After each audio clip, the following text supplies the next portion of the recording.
Good morning, everybody, and hope you are warm and cozy somewhere because see, it's not summer anymore. So today we are looking at what I think probably for a lot of people can be quite a tricky area. I know it certainly is for me as well. And that's about the ability to say no when we need to. Um, and it very much is connected to last week's talk when we were discussing about how we could go about asking for what we need and what we want. And this is almost the other side of it, and it does connect a lot because part of being able to ask for what we want is also the ability to say no to the things that we don't want, that don't serve us, that are out of alignment with our values, or just simply things that we don't want. And I think this is quite often the crux of it is, and I'm aware most of us here are women as well. It connects in with that fear of if we just say, I don't want to, does that mean that we're being selfish or thoughtless or greedy or in some way a bad person? Like it can trigger a lot of guilt and discomfort to say no to something on the basis that it's just something we really don't want. And that can be really challenging. And it really connects in also with this tendency to people please, or if you have a perfectionist streak, this might come into it as well. There's a lot of different ways that we can be affected by this. And what I want to discuss here today is what it might cost us when we are saying yes to things that we don't want to say yes to, and so really we need to be super clear on our boundaries, our goals, our needs, like all of these things, and like all the stuff I've been talking about in all of these talks, like everything is connected and they all support each other. So when we're clearer about those things, then it becomes easier to say no some of the time. And we'll look at that in a little bit more detail. But thinking about this thing of it feeling selfish to say no to people, and often it can be, somebody needs something that we have, whether that's time or a skill or something financial, that we have the ability maybe to fix someone else's problem and they've asked us to help. And then it feels like there's this obligation. It could be, oh, well, if you're not busy, can you do this thing? Because, I don't have time today, but you do, or, there can be lots of different things like that. And it can trigger that sense of being really selfish if we just say, well, no, that's not my issue to fix. But I really want to kind of plant the seed of the idea that just because you can help somebody doesn't mean that you're morally obliged to do so every single time. And of course, we're not talking about being really hardline about everything all the time. We can use our discretion about when it feels appropriate and when it doesn't, and when we genuinely do have capacity to help someone and want to, and it feels appropriate. And the times where it gives you that internal, I don't feel comfortable with that. And I think this is a really important thing.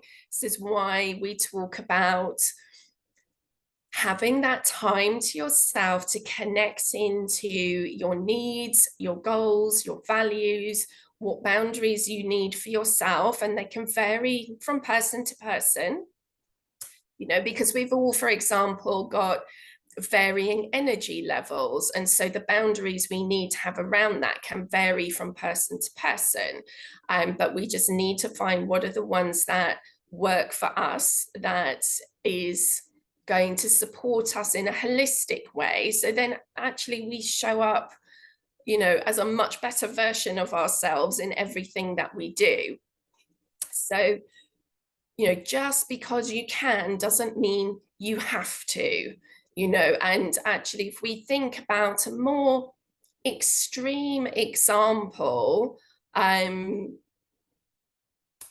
know, like if a complete stranger walked up to you in the street and started, you know, asking you to run errands for them, give them money, or just give them your stuff, I'll say, oh, well, you know, you have more than enough coats. Can I have one of them?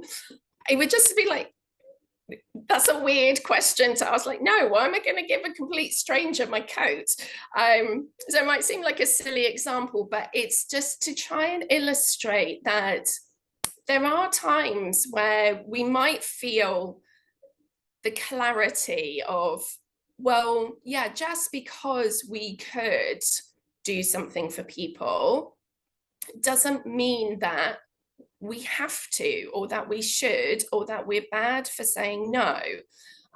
So we need to be discerning about what we say yes to.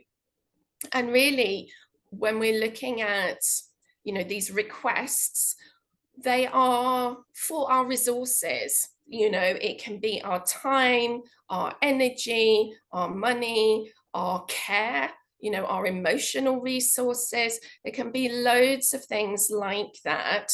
And, you know, just as we might be a little bit more discerning about our money, for example, because in a way it's a bit more concrete, and we can say, oh, well, we've got a limited budget. How best do I spend my money? What charities do I want to give to? You know, what things am I investing in? What things am I choosing not to? So in a way that sometimes that can be a little bit of an easier area to have a boundary on, because it's a more tangible thing. But often around, you know, our time and our energy and our care, it's really hard to quantify that in the same sort of concrete way. You know, our mental space, you know, our intellectual capacity, you know, all of these things are also our resources in exactly the same way as our finances. It's just one of our resources. So we need to be discerning about, well, how best are those things spent? And so this again is where it's really helpful to have some clarity on what our needs are to be healthy and to be able to do all the things that we need to do day in, day out, week in, you know, every month. Like that sustainability, like what do we need to have in place that we can continue in a sustainable way and not have peaks and troughs, not burn out, not crash, that things are a bit better paced. So when we're clearer about those things, then it becomes a little bit easier to say no to the things that actually take too much. Because you think, oh, well, actually, I've already allocated time and energy to these things. And so if I give more over here, it's going to start taking away from these other things that are important. So those are the things that are really helpful to come back to, because they become, you know, I don't know, there's so many metaphors that are going around in my head at the time. So, you know, in some ways it can be an anchor point that stops us drifting too far, that we kind of stay rooted to kind of what our goals and our needs are, what our values are, you know, or it could sort of become a framework that we work within as well. So whatever metaphor works for you, absolutely fine. But it gives you some kind of reference point you know, that kind of little sanity check where you can go, oh no, I'm not being a hideously awful person. Actually, I need to say no to this. Because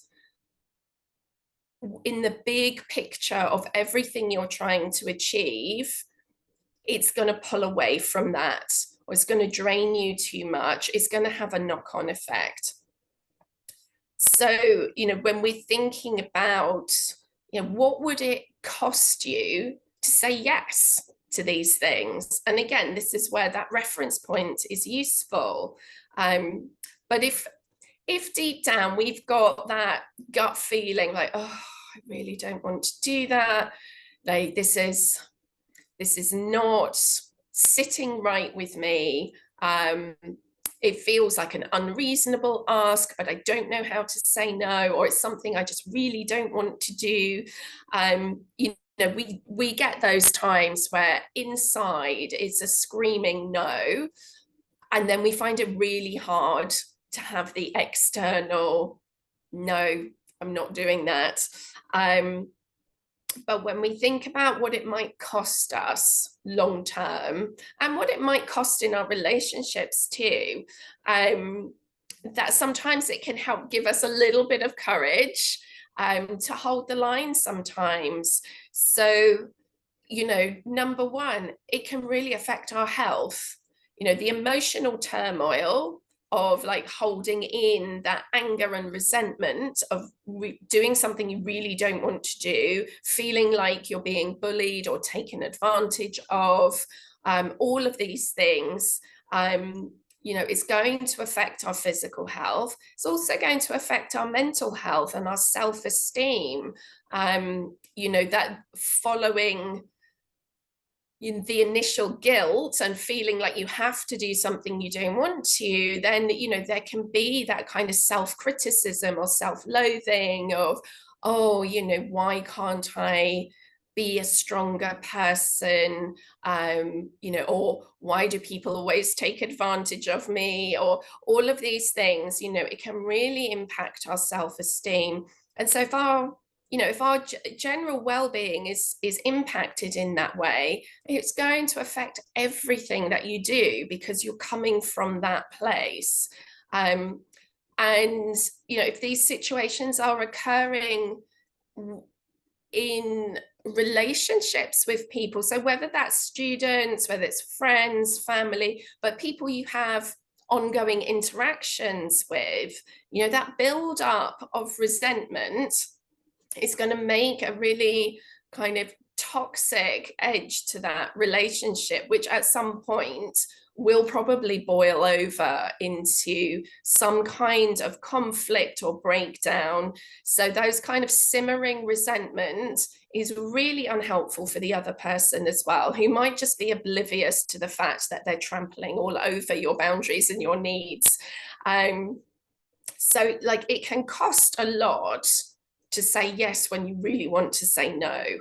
And it's also, as I've been mentioning, not only those things, but also it's pulling you away from what it is that you want to achieve. So it's time and energy that could be better used elsewhere, you know, and just as much as, you know, someone's suggesting a social thing that's quite expensive and you do have the money to do it, you could do it, but if you buy the ticket to that thing, it means you don't have the budget for the other thing that you're maybe saving up for, you know. So it's looking at what is the bigger picture, and it might not be that what's being asked of you is particularly awful or unreasonable, but it's not part of your bigger plan. And if it's pulling you off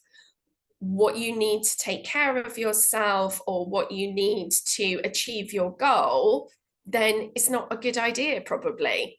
So it doesn't necessarily mean that the other person is bad for asking either. And that's the other part of the dynamic that can come in, is that it triggers guilt in you because you've been asked something that you don't want to give. And then because it then makes you feel bad, you might then think that the other person is the bad person for asking. Which again goes back to last week, that we might feel like we're the bad person for asking. It's not. Ideally, in a fantasy world, everyone has clear and calm boundaries and we can have these communications about what works and what doesn't. Obviously, it's never that simple in real life, and we're all feeling our way through it. But having some clarity over what you need and what you don't need is going to make it a bit easier to have some of these conversations. So when we're thinking about, for example, our terms and conditions, this is why it's really important to have them written up, publicized on your sign up forms, on your website, on the wall in the studio, however you have it. We're putting kind of our terms and conditions, and these are usually carefully thought through to be in the best interests of everyone involved. So all the students in the class, the people who run the space, the teachers, like it needs to be a win-win for everybody. So we have those terms and conditions. And so then when somebody says, oh, is it okay if I show up late? Is it okay if I pay in a different way? Or can I have a special deal? Or anything that's kind of pushing those boundaries, that we can just say without necessarily getting really emotional about it. It's like, oh, I'm really sorry. These are our terms and conditions. These are your options. And I think what we need to do is avoid too much justification or explanation, because what tends to happen then is you've actually opened a negotiation. And it's giving the implication that there is some wiggle room.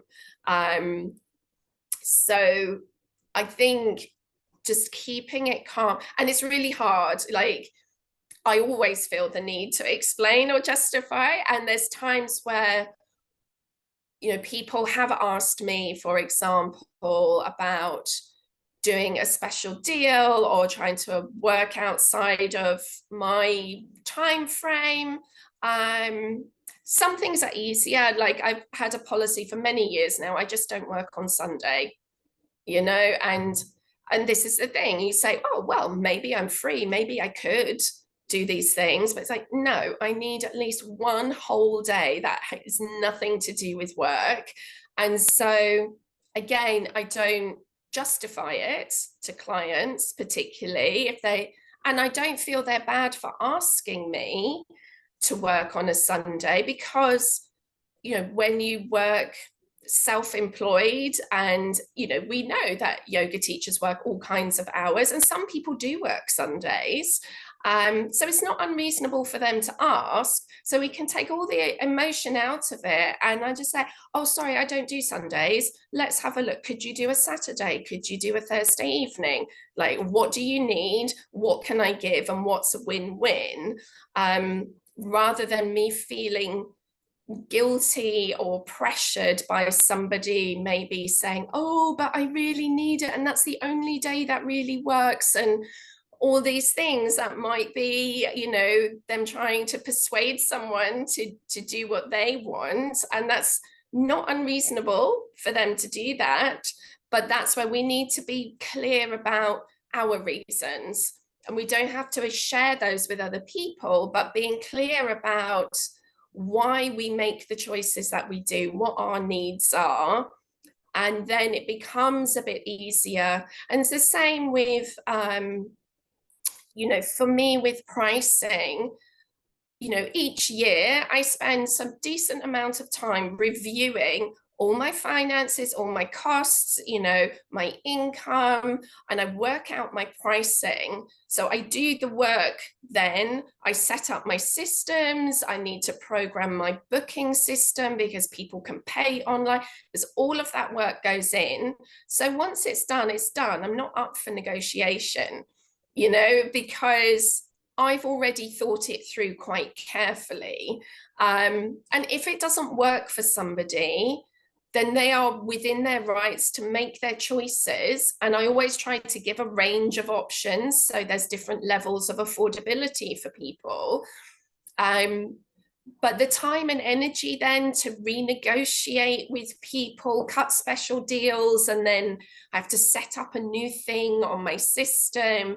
Like, it's a lot of extra admin, brain space that I'm not up for doing.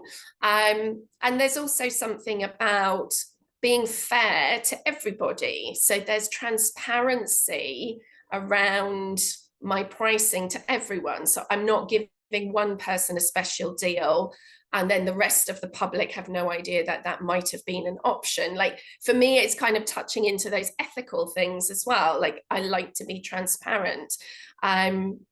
So yeah, I'm more comfortable now around saying, these are my prices.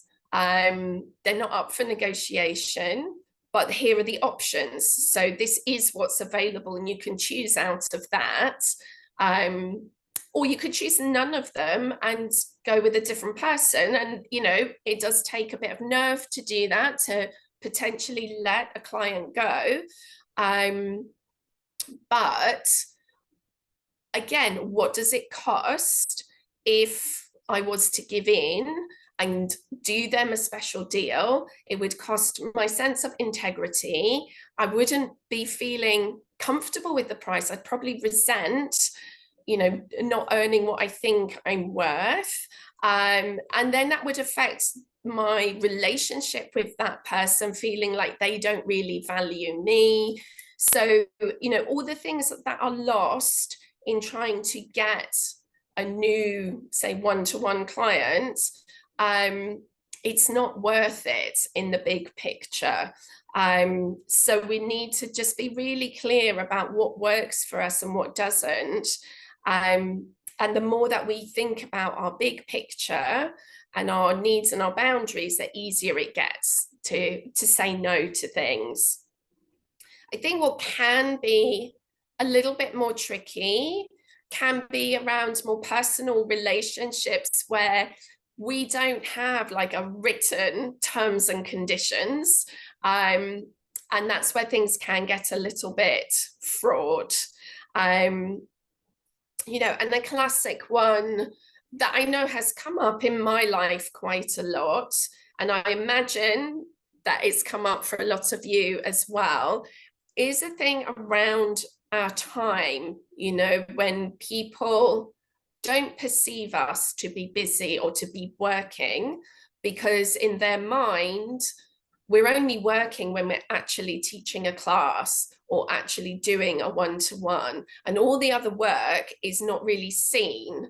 And particularly when we're doing it at home as well, and we might be juggling a little bit. So there's often this pressure, again, on our time, our energy, our mental space, to say, oh, well, if you're not working today, can you take this stuff to the dry cleaners, because, or can you pick up this parcel? Can you do the food shop? Could you take the cat to the vet because you're not working and I have a full-time job, or I'm super busy, so I can't do it. So therefore, you know, you're free, you should. And I think this is a really important thing for us as kind of solopreneurs, as it were. And you might not see yourself as an entrepreneur or a businesswoman, but if you're self-employed, then you are, because no one's really giving you work. It's not like you have your employer who's giving you work and giving you pay. We have to go get that for ourselves. And this is, again, where I've talked before about the value of setting out really clear time for you to work on your business, and do all the things that's necessary. And then it becomes an easier thing to say to other people in your life. Like, for example, for me, Monday's an admin day. So, you know, from 9 till 3, Like that's my admin day. I'm busy, I'm working, I'm in the office. In reality, I'm at my dining table, but it's the equivalent of being at the office. And I have a lot of stuff to get through. It then means that I'm free after school to hang out with my daughter and give her some time. But I'm not going to do favors for other people when actually I've got a whole load of admin scheduled, as much as anyone who's going into an office job would not be leaving their desk and running errands for other people. Because actually they're at work and their boss expects them to be there. So we kind of need to treat ourselves with that same level of respect. And it might mean a little bit of education to people around us. Ever since I went self-employed, it has been a bit of an issue, because people who have only ever had conventional 9-to-5 jobs don't really understand all the things that's involved. And fair enough, why would they? It's been a big learning curve for me over the years, but again, that assumption that I'm just free because I'm not going somewhere to be paid to do something, is something that we need to educate people about, and something that we really have to hold our boundary with. And it can cause conflict. I'm not going to lie about that. Sometimes, because there's not an understanding, that there can be this this pressure or this disagreement, or it's like, yeah, but how hard can it be if for you to just, it'll only take 10 minutes, can you just do this thing? But again, it costs us a lot because of the mental space. Like if you're having a day where you're trying to plan a workshop, you're planning the content, how's it all going to work? Or you're trying to plan the logistics of like, where are we going to set it up? What's the payment process? Are we going to have a payment plan, or is it all in one? What systems are we going to use? Where are we going to advertise it? You're looking for like all of these. It's a massive thing. And so for someone to just go, oh, can you just quickly do this, do that, take a phone call, run these errands, every time you're pulled away, it takes your energy and your focus, and then it takes time to get back in the zone again. So I feel it's really important to really hold those boundaries and say, no, I can't. Because, or at least when we have this boundary time, we say, right, well, I'm doing all my admin between these hours. Those are my office hours for today. I might have time outside of that when I'm going to the shop anyway, then I will see if I can also pick up the parcel or whatever it is. But we really need to hold that boundary, that our time and energy and focus is really important. And this is how we grow our business.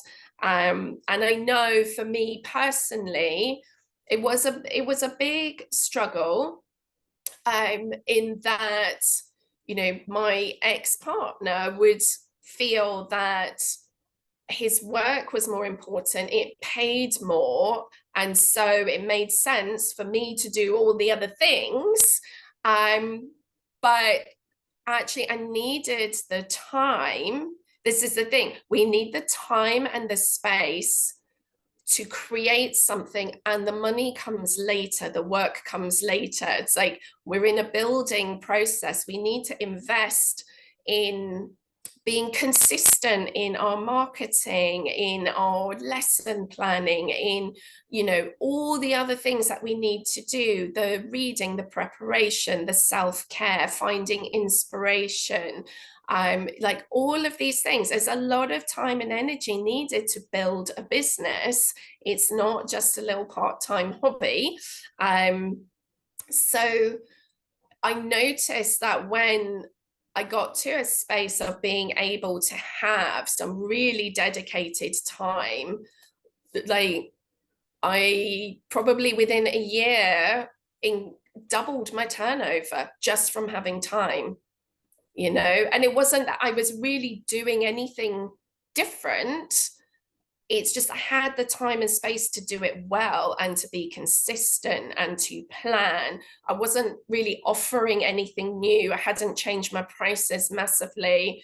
It was just being really able to put that time and energy into really being strategic and building the business, and doing all that regular marketing, being able to network a little bit, creating a vision and a goal. And when you have goals and targets, it's much easier to measure whether you're on track or not. And you start training your brain to look for those solutions to issues, or to break big goals down into smaller steps. Like there's so many things that we're capable of, but we need the time and space to do it. We need the energy to do it. And we need to keep ourselves in good health.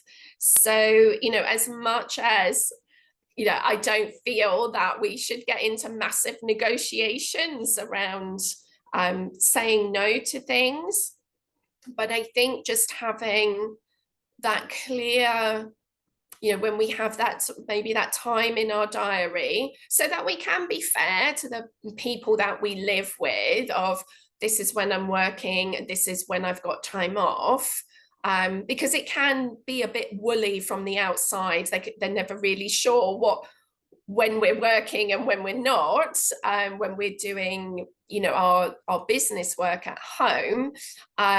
But sort of being clear and saying, between these hours, I'm working on my business. And that might not look conventional to people, because it might be you doing your own yoga practice. It might be you doing a meditation, because you need that to connect into what your vision is, what your goals are. So the way that we work doesn't look conventional, but it doesn't mean that we're not working.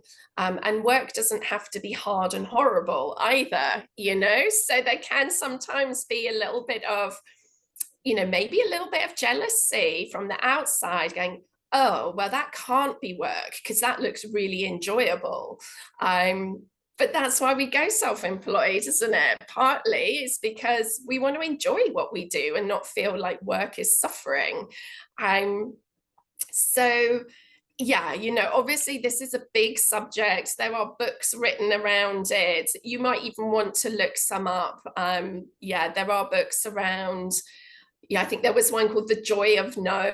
And there's lots of things like that. So if you know that this is a really sticky area for you, then that might be something that you want to really consciously work on. Maybe have some affirmations around, maybe do some meditation on, maybe find some books that can really help kind of reframe things for you and start to reprogram the way that you think about these things. But really, I think it's about trusting your gut, and we know when something doesn't feel right, and we know when we don't want to say yes. And those are the times where we just may need to summon up a little bit of courage, and find a calm way to say no, which isn't criticizing the other person for asking, and maybe have some phrases that feel right for you. So if it's around the way that you work, just very calmly saying, no, I don't negotiate prices. These are all the different packages that I have. Or, I'm sorry, if you're late to class, then you won't be allowed in if it's more than 5 minutes. That's just the policy. There's no wiggle room, there's no explanation. But if there's particular issues that come up for you, then maybe prepare some, a response that feels calm and comfortable for you. Or, no, I can't do that now, because I'm working. And it might be then, you know, sometimes we can offer alternatives like, well, I can't do that today. I might be able to do it this time. And actually, you know, saying yes all the time is not necessarily helping the other person. I think this is probably a good takeaway point, is actually saying yes. Not only is it not helping you, it can sometimes just enable people to carry on living in a way that's not great for them. You know, why is somebody always late for everything all the time? You know, it's not up for us to flex our boundaries to facilitate that. It's like it's on them to look at what is it about the choices they're making that means that this happens a lot. So, you know, completely the opposite from being, you know, a bad or selfish or unhelpful person. Often just holding those boundaries and saying no can be a real kindness to the other person, and they won't feel that that's the case.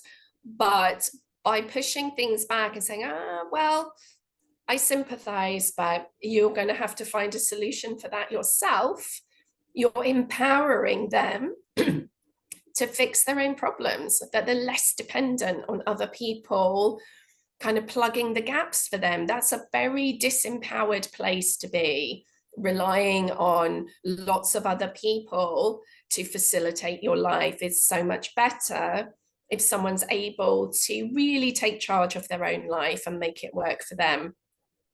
So I hope that's been helpful. As ever, I would always love to hear any insights or aha moments that you might have had, or maybe just to share some of the particular issues that you might find difficult in this area. I think we all have it in certain places. And we're all here to support each other as well. So do use the group as a support place where we can share some of our struggles and share some advice between all of us as well. So thank you for people who've been joining me live this morning. Lovely to see you here. And if you're watching on catch up, equally still put some comments underneath. It'd be lovely to hear from you too.